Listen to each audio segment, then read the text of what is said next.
Hello মিষ্টি বন্ধুরা, কেমন আছো? আশা করি সবাই ভালো আছো। আজকে একেবারে নর্মাল খাওয়া দাওয়ার আইটেম করে নিয়েছি। কলার খোসা সহকারে কলাগুলাকে ভেজে নিলাম।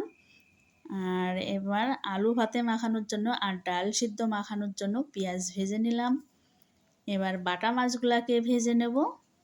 খুব সুন্দর করে বাটা মাছগুলাকে ঘুরিয়ে ফিরিয়ে মচমচে মজাদার করে ভেজে নেব।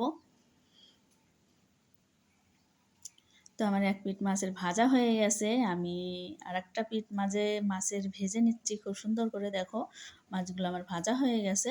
কলা ভাজার থালের সাইডে আমি রেখে দিলাম ফ্রাই প্যানের কড়াইটা বসিয়ে দিয়েছি। ছেলের জন্য ডিম ভেজে নেব। ছেলে বাটা মাছ খায় না, বাটা মাছ বলতে ছোটো মাছ কোনো মাছই খায় না, বড় মাছ খায় শুধু, মানে বড় মাছের কাটা কম সেই জন্য। তো এই যে আমি সব সামনে নিয়ে নিয়েছি রেডি করে। তো প্রথমে আমি লঙ্কাগুলা লবণ দিয়ে হাতের সাহায্যে একটু ভেঙে নেব ডলে। তো অর্ধেকটা আমি ডাল সিদ্ধর উপরে রাখলাম আর অর্ধেকটা আলু মাখার জন্য রেখে দিলাম। তো আলুগুলোকে ভেঙে নিলাম, ভেঙে নিয়ে এবার সুন্দর করে মাখিয়ে নেব। তো আলু মাখাটা হয়ে গেছে, এবার ডালটাকে মাখিয়ে নেব। তো এবার খাবার জন্য রেডি করে নিচ্ছি থালার উপরে সব। এই যে থালাতে আমি কত সুন্দর করে সাজিয়ে নিয়েছি।